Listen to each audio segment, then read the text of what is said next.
Listeners, कैसे हैं आप लोग? आ चुकी है आप लोगों के लिए शादी पनिशमेंट वाली एपिसोड। तो चलिए शुरू करते हैं इसे। जिस तरह से अंश इस वक्त नायरा का हाथ पकड़कर उसे अपनी मॉम के कमरे में लेकर आए थे, नायरा तो उससे काफ़ी ज़्यादा घबरा गई थी और काफ़ी रफ्तार से नीचे की तरफ भागते हुए आती है। लेकिन तभी वो जाकर के किसी से टकरा गई थी और वो आदमी उसे संभाल करके उसकी कमर पर जानबूझकर के जैसे हाथ पकड़ते हुए उसे अपनी तरफ खींचते हुए कहता है, आराम से। भागने की वजह से नायरा का पल्लू उसके सिर से नीचे हो गया था और इस वक्त उसका चेहरा उस आदमी के ठीक सामने आ चुका था। रोशनी ज़्यादा नहीं थी, मगर उसके बावजूद भी अब हल्की हल्की रोशनी, जो कि जैसे ही नायरा के चेहरे पर पड़ती है वो आदमी उसके चेहरे की तरफ झुकने लगा था। लेकिन नायरा जैसे तैसे उस आदमी से खुद को छुड़ाते हुए कहती है, क्या कर रहे हैं आप? छोड़िए मुझे। और ये बोलते हुए वो तेज़ रफ्तार से अपने कमरे की तरफ भागने लगती है।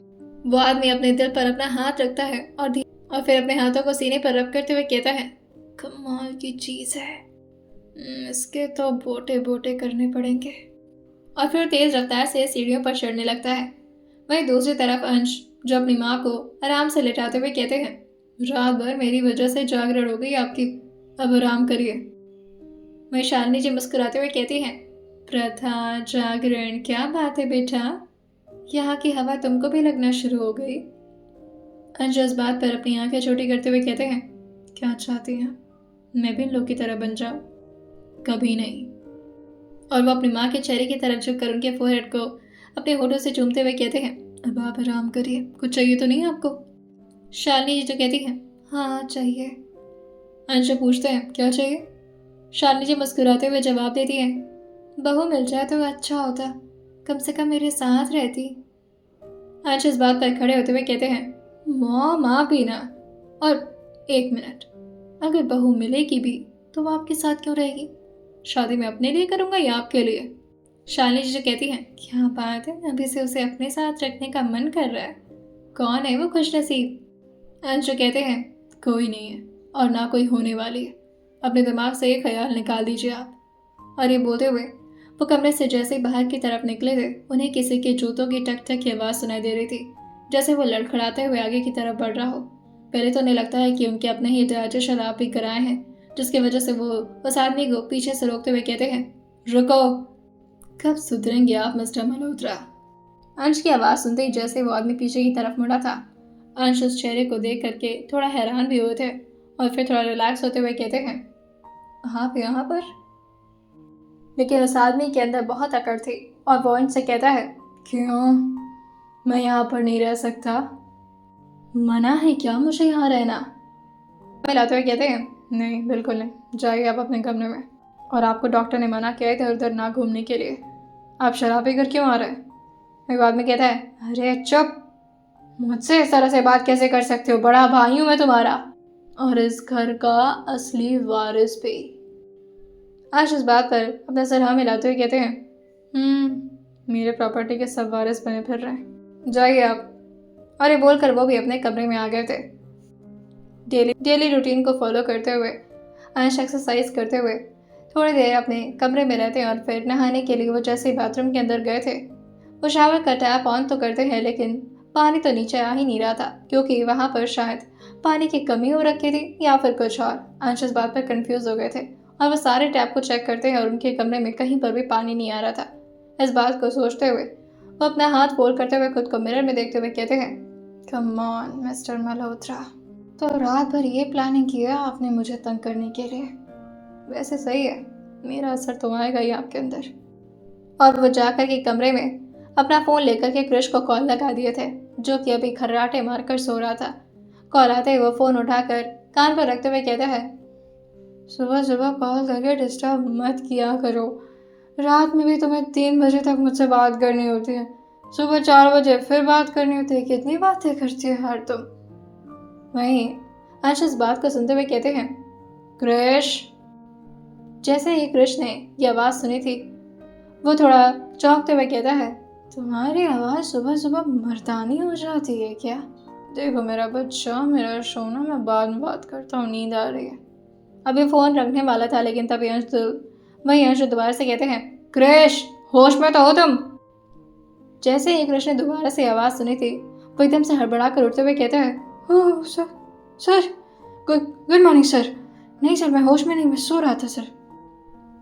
उसकी बात सुनकर अंश कहते हैं, अच्छी बात है, सो रहे थे और सोते हुए कुछ अजीबोगरीब सपने भी देख रहे थे। अच्छा ये बताओ, जा करके बाथरूम में चेक करो, पानी आ रहा है क्या? कृष्ण कहता है, क्या पानी चेक करना है सर? अंशु कहते हैं, जल्दी। वो दौड़ कर बाथरूम के अंदर जाता है, जो कि उसके रूम से अटैच था, और टैप ऑन करते हुए कहता है, हाँ हाँ सर, पानी तो आ रहा है। अंशु कहते हैं, मतलब मुझसे ही एक्स्ट्रा लेवल पर नफरत है उन्हें। ठीक है, तुम गेट खुला रखना, मैं आ रहा हूँ। कृष्ण पूछता है, क्यों सर, मेरे कमरे में क्या करना है? अंशु टॉवल लेते हुए कहते हैं, नहाना है और क्या करना है। इस बात पर कृष्ण थोड़ा हेजिटेट भी होता है और थोड़ा नर्वस होते हुए कहता है, सर आपको मेरे कमरे में आकर क्यों ना आना है सर? अंश भी उसका मजाक उड़ाते हुए कहते हैं, तुम्हारे कमरे में नहीं, तुम्हारे बाथरूम में, वो भी तुम्हारे साथ आकर नहाना है। नहीं ना आओगे मेरे साथ क्रिश? क्रिश जो अपना गंदा सा मुंह बनाते हुए कहता है, सर। अंश गुस्से में फोन कट करते हुए कहते हैं, कौन सा मनहूस दिन था जिस दिन इसे मैंने अपना असिस्टेंट बना लिया। और वो थोड़ा देर और अपने एक्सरसाइज को कंप्लीट करते हुए बालकनी में थोड़ी देर खड़े रहते हैं और फिर नीचे की तरफ आने लगते हैं। और अब सब लोग उठ चुके थे, लगभग सुबह के 6 बज चुके थे। सारे स्टाफ मेड अपना काम करने में लग चुके थे और वहीं अंश के दादाजी यानी जयचंद्र मल्होत्रा, जो अपने हाथ में कॉफ़ी मग और दूसरे हाथ में न्यूज़पेपर पकड़े डाइनिंग टेबल पर अपना एल्बो टिका करके न्यूज़पेपर पढ़ते हुए चाय पी रहे थे। तभी उन्हें सीढ़ियों से चलने की आवाज़ सुनाई देती है और वो जैसे ही पीछे मुड़कर देखे थे, वो एकदम से हैरान होकर पहले कप को डाइनिंग टेबल पर जोर से रखते हैं और फिर पेपर को ऑलमोस्ट फेंकते हुए अपनी चश्मे को निकाल कर अंश के सामने आते हुए कहते हैं, ये क्या तरीका है, भूल जाते हैं कि आप बड़े हो चुके हैं। अंश इस बात पर अपना चेहरा ना मिलाते हुए कहते हैं, ये कैसे भूल सकता हूँ मैं, मुझे अच्छे से याद है कि मैं बड़ा हो चुका हूँ, रोज़ देखता हूँ खुद को शीशे में। लेकिन शायद आपको याद नहीं है कि अब मैं बड़ा हो चुका हूँ और बड़ा आदमी भी बन चुका हूँ। और इस तरह से मेरे सामने आकर के बार बार मुझे डांटा मत करिए, क्योंकि इससे आपकी बेइज्जती होती है। जयचंद्र जी कहते हैं, क्या हुलिया बना रखा है आपने? अरे आपको पता नहीं है, यहाँ पर कुछ संस्कारी औरतें भी काम करती हैं, सब आपकी तरह बेशरम बेलिहाज नहीं होते। ऐसे कौन घूमता है, नंगे पुंगे। इस बात पर अंश हंसते हुए कहते हैं, नंगा का हूँ मैं। और फिर वो नीचे देखते हुए कहते हैं, ये इतना लंबा सा ट्राउजर आपको नजर नहीं आ रहा? कलर ब्लाइंडनेस है आपको? इसे नंगा नहीं कहते, इसे हाफ नेकेड कहते हैं मिस्टर मल्होत्रा जी। अब अगर आपकी इजाज़त हो तो मैं नहाने जाऊँ?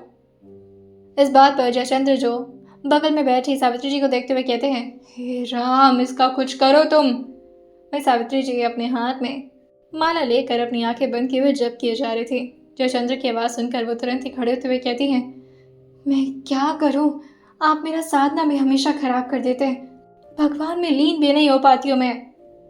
वही जयचंद्र जी कहते हैं, ऐसा औलाद है हमारे घर का, कैसे लीन हो पाएगा कोई भगवान में, शैतान तो हमारे घर में निवास कर रहा है। अंश कहते हैं, आपका ही खून होना, शैतानी तो रग रग में भरी हुई है मेरे, लेकिन मेरे माँ के ससुर आप बहुत ज़्यादा शैतानी कर रहे हैं, क्योंकि आप मुझे नहाने नहीं दे रहे। और जहाँ तक बात रही आपकी ये संस्कारी औरतें और ये जो भी मेड है, क्या उन्हें मुझे इस तरह देखने में कोई इंटरेस्ट है, जो कि वो अपना काम छोड़कर मुझे देखेंगी? और अगर इंटरेस्ट है तो आपको लगता है फिर वो संस्कारी होंगी? और अगर आपका संस्कार इतना ही तुच्छ है कि किसी आदमी को देखने से भंग हो जाता है, फिर उसकी इतनी इज्जत क्यों करते हैं आप? बात तो ऐसे करें जैसे आप बड़े दूध के धुले हुए हो। जयचंद्र जी कहते हैं, हाँ हूँ मैं दूध का धुला, और अगर नहीं भी हूँ तो कम से कम आपकी तरह तो नहीं हूँ, जो इस तरह से बिना कपड़ों के नंगे घूम रहे पूरे घर में। आज सब आगे बढ़ चुके थे और वो उनकी बातें सुनते हुए बिना पीछे मुड़े हुए सामने की तरफ देखते हुए कहते हैं, ओह कमाल, अब आपके पास वो चीज़ है ही नहीं जो मैं दिखा सकता हूँ। आप अपना कुर्ता निकाल लिए तो फिर क्या आप चार्मिंग लगेंगे? और अगर आपको ऐसा लगता है कि आप वो पुराने वाले जयचंद्र मल्होत्रा, तो ऐसा बिल्कुल नहीं है।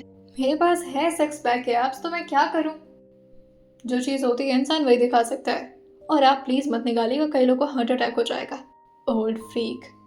और ये बोलते हुए वो कृष के कमरे में पहुंच गए थे, जो बेचारा पहले से ही साइड में खड़े अंश का इंतजार कर रहा था। उसने बाथरूम का भी डोर कब से खोल कर रखा हुआ था। मैं क्रिश देरी से पूछता है, वैसे सर आप अपने कमरे में नहीं नहाए यहाँ पर? अंशु क्रिश की तरफ देखते हुए कहते हैं, तुम्हारा थोबड़ा देखे हुए काफ़ी टाइम हो गया था, सोचा देख लूँ, दिन खराब हो जाएगा कम से कम मेरा। काफ़ी टाइम से सब कुछ अच्छा चल रहा है ना? क्रिश उनके सरकाज़म को समझकर हल्का सा मुस्कुराते हुए कहता है, हाँ बीना सर। मैं दूसरी तरफ नायरा जो जाकर के खुद को ब्लैंकेट में कवर किए हुए काफ़ी टाइम से लेटी हुई थी, तभी बाहर से उसे किसी के खटखटाने की आवाज़ सुनाई देती है, जिससे वो धीरे से खड़ी होती है और दरवाज़ा खोल कर जैसे ही देखती है वहाँ पर सामने एक औरत थी जो कि लगभग 40 साल की उम्र की थी। वो उसे डांट लगाते हुए कहती है, तुम यहाँ सोने के लिए आई हो या काम करने के लिए? चलो किचन में, सारा काम बाकी पड़ा है। यहाँ पर पता नहीं क्या महारानियों की तरह सोई जा रही है, तबीयत खराब है तुम्हारी? नायरा जो कहती है, ठीक है, वो ठंडा लग रहा था, मैं आती हूँ तैयार होकर। भाई वो औरत जो कहती है, वो औरत जो नायरा की बात सुनते हुए कहती है, तो ठंड लग रही है तो दवा खाओ और काम करो, महारानियों की तरह सोए जा रही हैं। और ये बोलकर वो वहाँ से चली जाती है। वही नायरा जो जल्दी से अपने कांपते हुए हाथों से दरवाज़ा बंद करती है और फिर उसी दरवाजे से टिकते हुए कहती है, एक इंसान कम था मुझे यहाँ डराने के लिए, जो दूसरा भी आ गया। उसे नहीं पता था कि वो शख्स कौन था जो सुबह सुबह उससे मिला था और अपने ठंडे ठंडे हाथ को वो नायरा की कमर पर टच कराने की कोशिश कर रहा था। उसके टच से ही नायरा को इतना अनकंफर्टेबल महसूस हो रहा था कि वो तुरंत ही उस आदमी से दूर जाने की कोशिश करने लगती है। ऐसे छुआ तो उसे अंश ने भी था, लेकिन उनके छूने के एहसास में बहुत ही अंतर था। कभी भी जल्दी अपने कपड़े को लेती है जो कि उसके इसी काम करने वाली जगह का यूनिफॉर्म था और उसे लेकर बाहर की तरफ निकल जाती है। वो जैसे ही अभी स्टाफ रूम की तरफ जाती है जहां पर नहाने की जगह बनाई गई थी, बाहर से एक लड़की जो कहती है, यहाँ पानी इतने लेट से नहीं आता, सब सुबह सुबह नहा करके अपने काम में लग जाते हैं, नहाने आई हो? वही नायरा जो कहती है, जी वो मुझे पानी, फिर मैं कहाँ नहाऊं? वो लड़की जो कहती है, वैसे रुको, काका को भेजती हूँ, वो तुम्हें जगह बता देंगे नहाने के लिए। नायरा थोड़ी देर उसी जगह पर खड़ी रहती है, तभी उसे ऊपर से कुछ आवाज आती है। वो इस वक्त सीढ़ियों के करीब खड़ी थी और वो भी सीढ़ियों की दूसरे साइड, जहाँ पर ऊपर से कुछ उसे दिखाई दे रहा था और ऊपर से एक आदमी जो झांकते हुए लगभग तीसरे फ्लोर से उसे धीरे धीरे सीटी मार रहा था। जैसे उसने ऊपर की तरफ देखा था, उस आदमी की शक्ल देखकर नायरा तुरंत ही अपना चेहरा नीचे करती है और अपनी साड़ी के पल्लू को अपने सर पर ले लेती है। तभी पीछे से उसके कंधे पर किसी ने हाथ रखा था, जिससे वो घबराते हुए अपनी आंखें जोर से बंद कर ली थी। लेकिन जैसे ही उस आदमी की आवाज़ उसे सुनाई देती है, उसे काफ़ी रिलैक्स मिलता है। ये चरण जी थे जो कि नायरा से कहते हैं, क्या बात है, तुम्हारी तबीयत ठीक नहीं है? लेकिन यहाँ तबीयत का ना बहाना लेकर के तुम काम से छुटकारा नहीं पा सकती, काम तो यहाँ करना ही होगा। कोनो बात नहीं, तुम किचन में रहोगे हमारे साथ, हम तुमसे ज़्यादा काम नहीं लेंगे, बैठी रहना वहाँ पर आराम से। इस बात को सुनकर ही नायरा के चेहरे पर हल्की सी मुस्कान आ गई थी और वो पीछे मुड़कर चरण जी की तरफ देखते हुए कहती है, नहाओ कहाँ काका, कह रहे लोग कि स्टाफ रूम में पानी खत्म हो गया, यहाँ नहाने का कोई और दूसरा जगह नहीं है क्या? मैं काका कुछ सोचते हुए कहते हैं, यहाँ तो। लेकिन तभी उनकी नज़र बगल के कमरे की तरफ जाती है जो कि इस वक्त खुला हुआ था और वो उनसे जो नायरा से कहते हैं, एक काम करो, तुम यहाँ आओ हमारे साथ, ये कमरा हमेशा खाली रहता है, चाहो तो इसके बाथरूम में नहा सकती हो। लेकिन उस कमरे की शौन शाकत को देखकर नायरा जो कहती है, ये किसका कमरा है, ऐसे किसी के कमरे में? लेकिन तभी चरण जी जो कहते हैं, नहीं ये किसी का कमरा नहीं है, ये समझ लो गेस्ट रूम है, कोई भी गेस्ट आता है तो यह ठहरता है, जाकर के नहा लो, कोई दिक्कत नहीं है। नायरा अपने सर को हाँ मिलाते हुए कहती है, थैंक यू। वही चरण जी जो कहते हैं, दरवाज़ा अंदर से बंद कर लेना, कोई देखे ना और जल्दी से नहाकर बाहर आ जाना। नायरा अपना सर बस हाँ मिला करके अंदर की तरफ चली गई थी और दरवाज़ा अंदर से जैसे तैसे करके लॉक कर दी थी, क्योंकि यहाँ के दरवाजे का डिज़ाइन उसके समझ से थोड़ा बाहर था। और वो तुरंत ही जाकर के बाथरूम के दरवाजे के सामने जाती है और दरवाज़ा बाहर से खोलने लगती है। जैसे उसने झटके से दरवाज़ा खोला था, अंदर से भी किसी ने दरवाज़ा खोल दिया था। वहीं दूसरी तरफ क्रिश जो इस वक्त स्मोकिंग करते हुए बाहर की तरफ धुआं उड़ाते हुए अपनी आंखें बंद किए हुए कहता है, कितना अच्छा सपना देखा मैं सुबह सुबह, एक दिन मेरे भी दिल में किसी हसीन दिलरुबा की एंट्री होगी और फिर वो मेरी ज़िंदगी में आकर सब कुछ बदल देगी। तभी पीछे से उसे किसी की आवाज़ सुनाई देती है, जो कि शायद मिस्टर मल्होत्रा की आवाज़ थी, यानी कि अंश के डैड की। जैसे ही वो सिगरेट का धुआं देखते हैं, वो तुरंत क्रिश के पीछे आकर खड़े होते हुए कहते हैं, यहाँ यह सब करना अलाउड नहीं है। किसी ने बताया नहीं है क्या तुम्हें? क्रिश जल्दी से सिगरेट को नीचे की तरफ फेंकता है और उसे अपने जूतों के नीचे दबाते हुए कहता है, जी क्या हुआ? मैं शेखर जो कहते हैं, अच्छा तुम मुझे टोपी पहना रहे हो? तुम्हें लगता है कि तुम इस तरह की हरकत करके यहाँ पर रह सकते हो? आज ही तुमको बाहर कर देते हम। इस बात पर क्रिश खुश होते हुए कहता है, बिल्कुल सर, मैं तो यही चाहता हूँ। मुझे तो खुद नहीं यहाँ पर रहना है। पता नहीं क्यों अंसर को यहाँ पर रहना है। मैं कह रहा हूँ उनसे कि चले यहाँ से, लेकिन मुश्किल ही है। शेखर जी जो चिढ़ते हुए कहते हैं, वो बचपन से ही ऐसा है, नक चढ़ा, जिद्दी। एक बार जो करने का ठान लेता है ना, उसे करके ही रहता है। दूसरी तरफ नायरा जैसे ही दरवाजे को बाहर से खोलने की कोशिश की थी, अंदर से खुद ही दरवाज़ा खुलता है और नायरा जो अंदर की तरफ ऑलमोस्ट डिसबैलेंस हुई थी, और वो आ रहा आदमी जो कि बाहर की तरफ। लेकिन भगवान की शायद मर्जी नहीं थी दोनों को गिराने की, जिसकी वजह से वो दोनों में आपस में ही टक्कर हो जाती है और दोनों जैसे तैसे करके एक दूसरे को संभालते हैं। वही अंश जो अपना चेहरा मोड़कर जैसे उस लड़की के चेहरे की तरफ देखता, उस लड़की के सारे खुले बाल जो आगे की तरफ आ गए थे।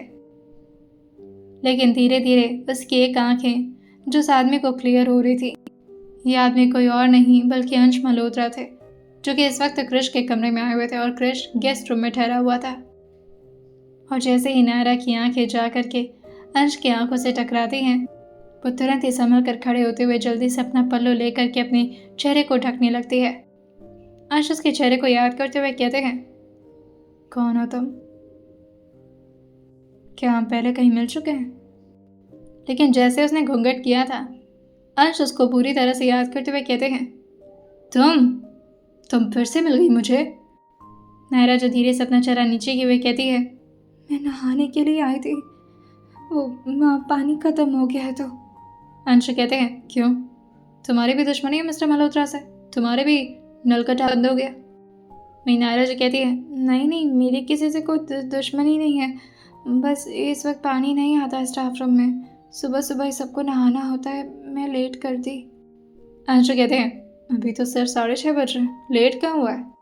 नायरा जो कहती है, काम करने वालों के लिए सिर्फ 5 बजे तक ही पानी आता है। वही अंश उसके कान के पास आते हुए कहते हैं, ठीक है जल्दी से नहाओ, तुमसे बहुत काम करवाना है मुझे। और ये बोलकर वो बाहर की तरफ निकल गए थे।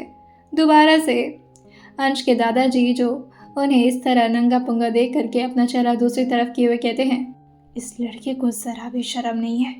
अंश भी अपने दादाजी को परेशान करते हुए वहीं डाइनिंग चेयर पर आकर बैठते हुए कहते हैं, वेल दादी, आज आपकी ड्रेसिंग स्टाइल काफ़ी बोरिंग लग रही है, ऐसे कपड़े पहनकर क्यों घूम रही हैं आप? वहीं वो और आंखों को धीरे से खोलते हुए कहती हैं, तुम ना दादा पोता दोनों मिल करके मुझे पूजा मत करने देना। और ये क्या कर रही हो तुम? इस तरह सामने क्यों बैठे हो मेरे? वहीं सावित्री जी की बातें सुनकर अंश न्यूज़पेपर को नीचे रखते हुए कहते हैं, क्यों, कोई प्रॉब्लम है क्या मुझे देखने में?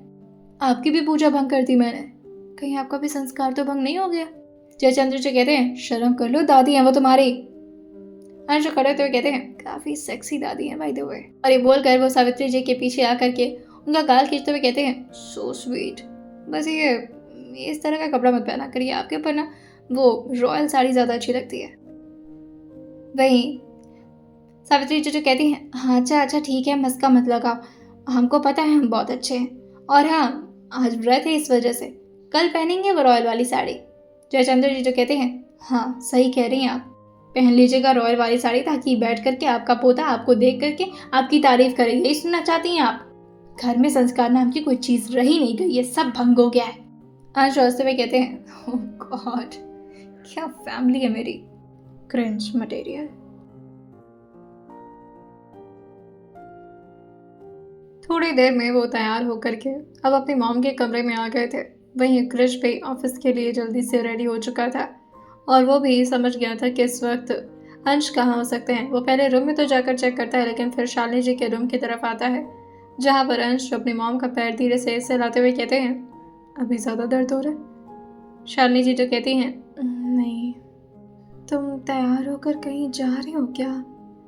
अंशु कहते हैं, मॉम ऑफिस के लिए निकलना है, मीटिंग है मेरी, और प्लीज़ अब आप रोकिएगा मत, क्योंकि वहाँ से डायरेक्टली मैं आपके पास ही आऊँगा, ठीक है? शालिनी जी जिस बात पर खुश होते हुए कहती हैं, ये मेरे लिए किसी तोहफे से कम नहीं है बेटा, तुम आराम से जाना। हाँ, अंश अभी जाते, लेकिन तभी शालिनी जी उनको रोक कर पूछती हैं, कुछ खाया है तुमने? अंश इस बात पर अपना चेहरा ना मिलाते हुए कहते हैं, नहीं मॉम, मैं कैंटीन में खा लूँगा।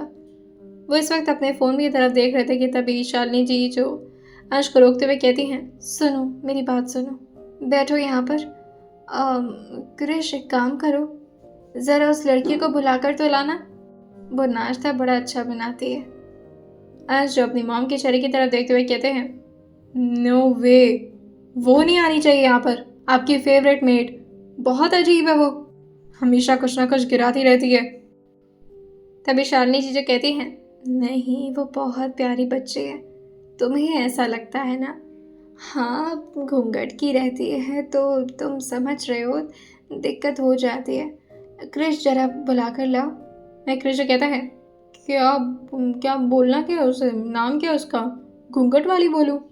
शालिनी जी जो हंसते हुए कहते हैं, अरे नहीं, उसका नाम है, बड़ा प्यारा नाम है उसका, क्या था नाम, हाँ नायरा। जैसे ही आवाज़ उस कमरे में गूंज रही थी, क्रिश और अंश दोनों की निगाहें जाकर के शालिनी जी पर टिक गई थी और एकदम से हैरान होकर लगातार अपनी आंखें बड़ी बड़ी किए हुए शालिनी जी की तरफ ही देखने लगे थे। अंश को यूं इस तरह खुद को देखता पाकर शालिनी जी जो पूछती हैं, क्या हो गया, ऐसे क्या घूर रहे हो तुम दोनों? तुरंत ही अपनी नज़र को दूसरी तरफ फेरते हुए कहते हैं, नहीं कुछ नहीं हुआ। मैं क्रिश भी दरवाज़ा खोलते हुए कहता है, मैं बुला कर लाता हूँ उसे। अभी उसने जैसे ही दरवाज़ा खोला था और वो बाहर की तरफ निकलता है, वो सामने की तरफ देख कर कहता है, बड़ी लंबी उम्र है इसकी, जब भी इसको याद करो तुरंत सामने टपक आती है, और इसका नाम नायरा क्यों है? के सामने तक पहुंचे थे क्रिश जल्दी से जाकर के दरवाजे से टिक गया था ताकि इस बार नायरा के हाथों से चीज़ें उसके ऊपर ना गिरे। वो तुरंत ही सामने शालिनी जी के ट्रे रखते हुए कहती है, ये आपका फ्रूट्स है, काका जी ने दिया है, इसे खाकर आप दवाई खा लीजिएगा। अच्छा आप कैसे खाएंगी, मैं खिला दूँ? लेकिन शालिनी जी जो अपना हाथ दिखाते हुए कहती हैं, नहीं देखो हाथ मेरा ठीक हो गया है, अब एक हाथ का तो नहीं लेकिन दूसरे हाथ का तो इस्तेमाल कर सकती हूँ, मैं खा लूँगी। अच्छा सुनो बेटा, ये ना इनके लिए ज़रा कुछ बना देना, ऑफिस निकलना है इसे थोड़ा जल्दी। नायरा को ये बात अच्छे से पता थी कि ये शख्स कौन है, लेकिन उसे ये बात नहीं पता थी कि अब अंश को भी उसका नाम पता चल चुका है।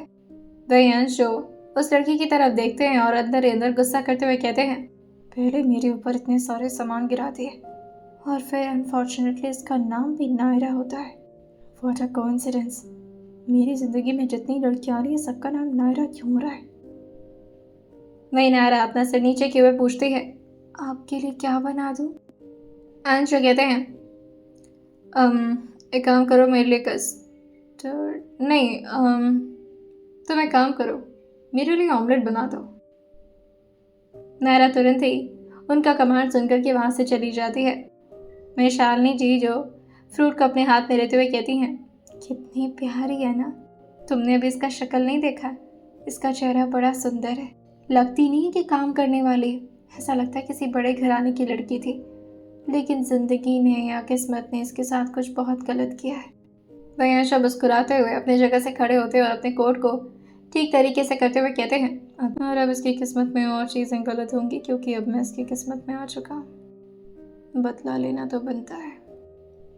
5 मिनट तक उन लोगों के बीच थोड़ी बहुत बातें चलती हैं, लेकिन तभी अचानक से शालिनी जी को कुछ याद आया था और वो फोक को नीचे रखते हुए कहती है, बेटा उसको जाकर के मना करो, उसने अगर ऑमलेट बना दिया तो तबाही आ जाएगी, मम्मी जी को आज व्रत रखना था, एकादशी का व्रत है आज उनका, अगर आज के दिन उन्होंने किचन में अंडा बनते देख लिया ना, पूरा महल अपने सर पर उठा लेंगी, जाकर के रोको उसे।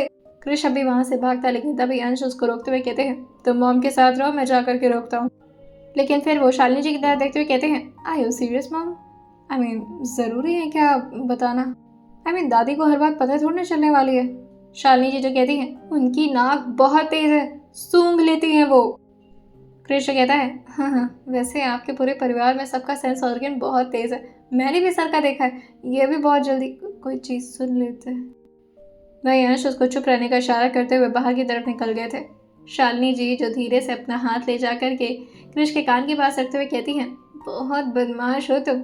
ऐसे एक बात बताओ, अंश को इतना कुछ बोल लेते हो, ये तुम्हें कुछ बोलता नहीं है? हिम्मत कहाँ से आती है तुम्हारे अंदर?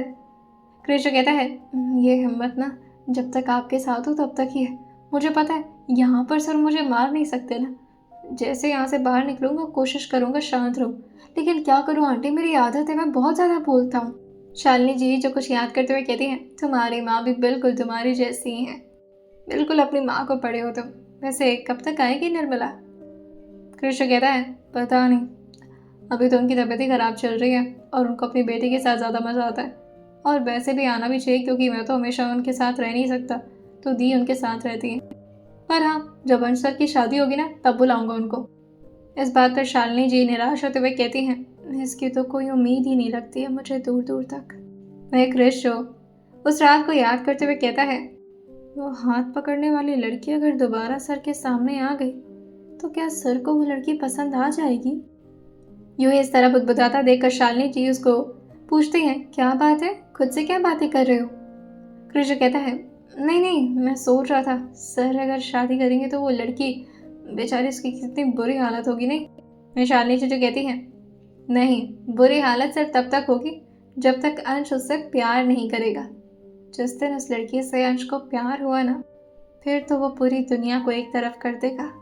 मैं जानती हूँ अपने बेटे को, वो अपनी ज़िंदगी में ज़्यादा लोग को इम्पोर्टेंस देता तो नहीं है, लेकिन जिसे देता है ना, उसके लिए दुनिया में वो कुछ भी कर सकता है। दुनिया अलट पलट करके रख देगा वो।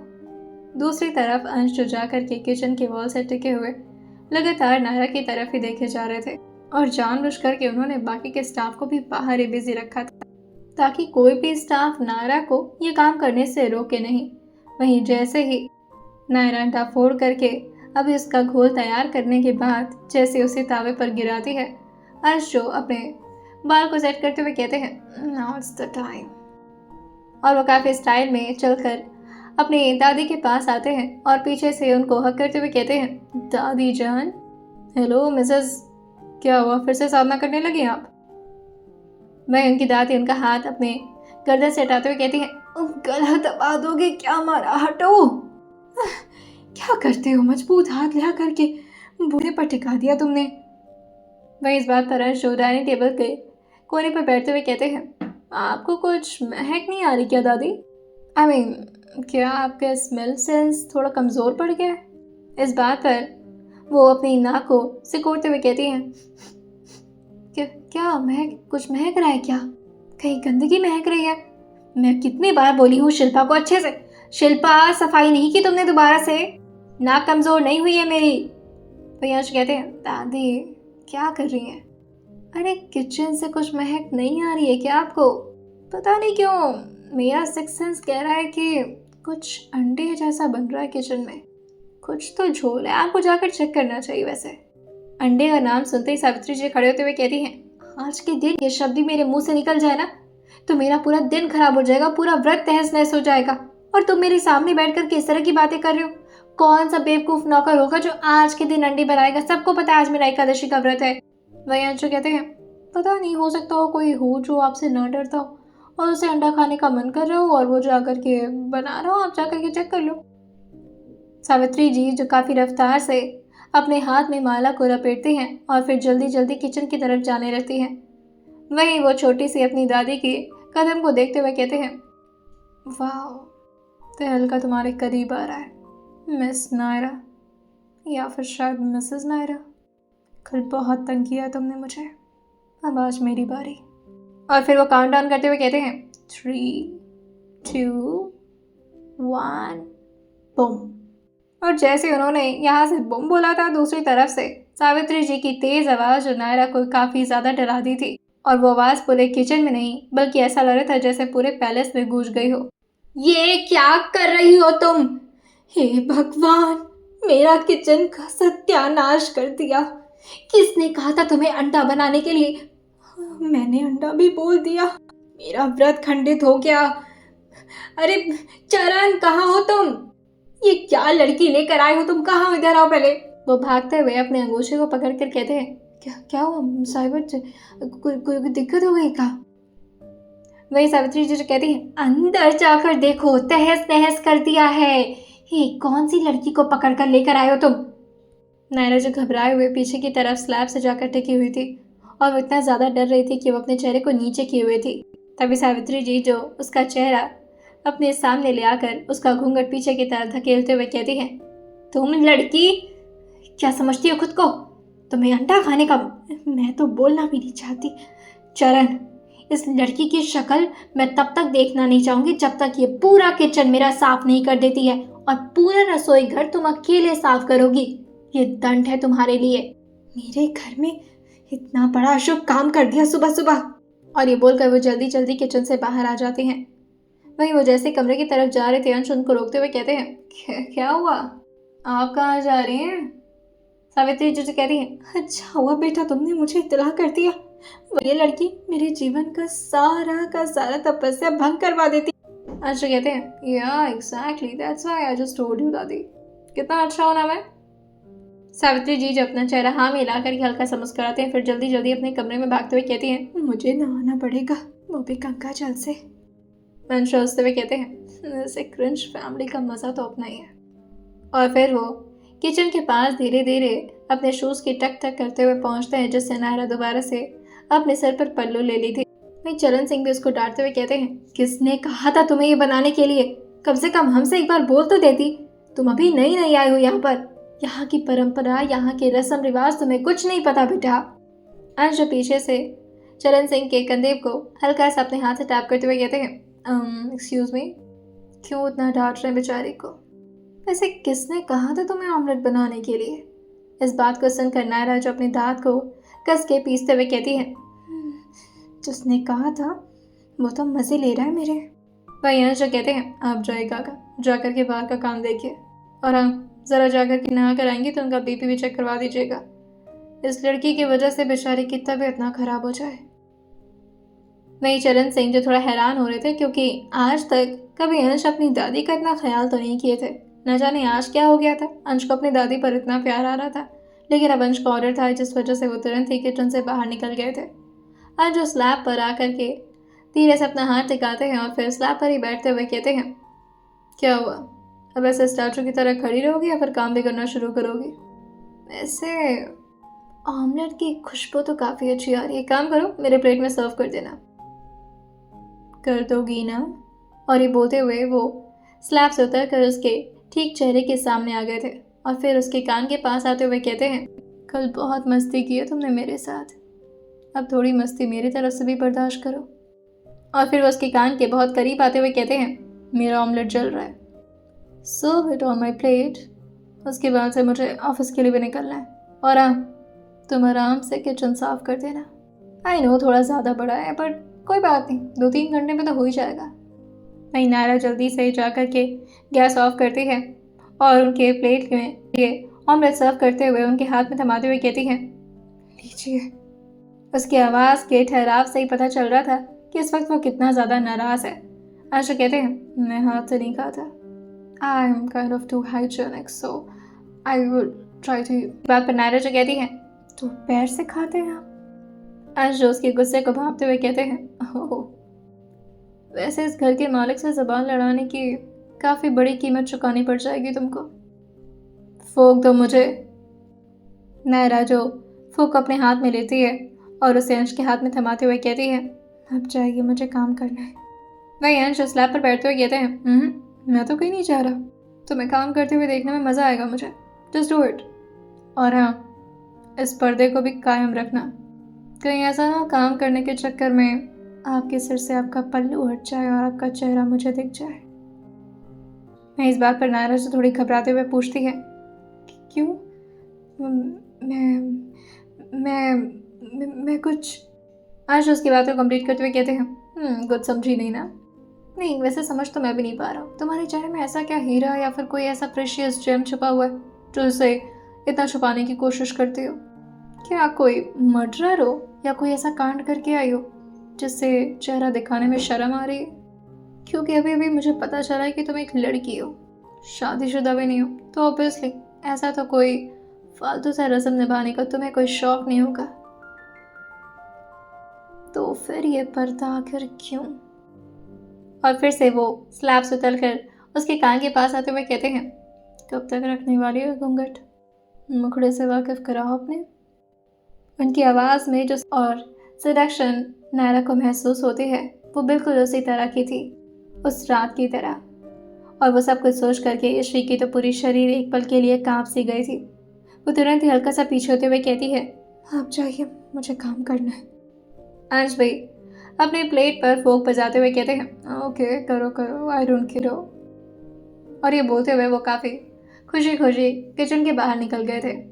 जैसे नारा को तंग करके उन्हें कितना सुकून मिला हो। वो जैसे कमरे में पहुंचे थे शालिनी जी जो निराश होकर कहती हैं, हो गया सब कुछ, मच गया तांडव।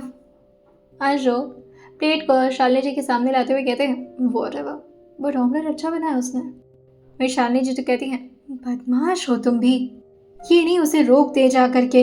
हाँ, तुम्हारी वजह से बच्ची डांट सुन गई।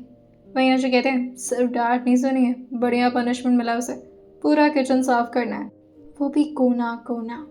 शालिनी जी अपने सर पर अपना हाथ धीरे से रखते हुए कहती हैं, हे भगवान, अभी वो बहुत छोटी है इन सब चीज़ों के लिए। तुमने बिल्कुल अच्छा नहीं किया अंश। वही अंश कहते हैं, मैं तो ऑफिस जा रहा था, आपने तो बोला नाश्ता कर लो। अब यू नो दैट कि मैं हमेशा सुबह ऑमलेट खाता हूँ, मुझे क्या पता था कि दादी का व्रत है एंड ब्ला ब्ला ब्ला। खैर छोड़िए ना, उसका तो काम ही है काम करना, आप क्यों तो परेशान हो रही हैं? आप नाश्ता कर ली, दवाई खा ली आप? क्रिश दवाई दिया ने? क्रिश अपना सलाह में रहते कहता है, हाँ हाँ सर, दवाई दे दिया, चले आप। आज जो ऑमलेट का एक बाइट टेस्ट करते हुए कहते हैं, वेल टेस्टी है, खाएंगे आप?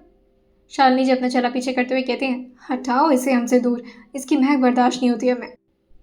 वही अंश पूरा नाश्ता ख़त्म करते हुए प्लेट को वहीं रखते हुए कहते हैं, जब आपकी फेवरेट मेड आएगी तो बोल दीजिएगा उससे नाश्ता काफ़ी पसंद आया उनके मालिक को। और ये बोलकर वो फ़ोन लेते हैं और अपनी माँ को साइड हक करते हुए वहाँ से निकल जाते हैं। आइए जानते हैं आने वाला एपिसोड में क्या होने वाला है, और जब पता चलेगा अंश को कि ये कौन सी नायरा है तो क्या करेंगे अंश उसके साथ। आइए जानते हैं और कितनी पनिशमेंट देने वाले हैं आज अंश नायरा को परेशान करने के लिए। और सुनते रहिए शादी एक पनिशमेंट सिर्फ और सिर्फ स्टोरी विद सौम्या के साथ।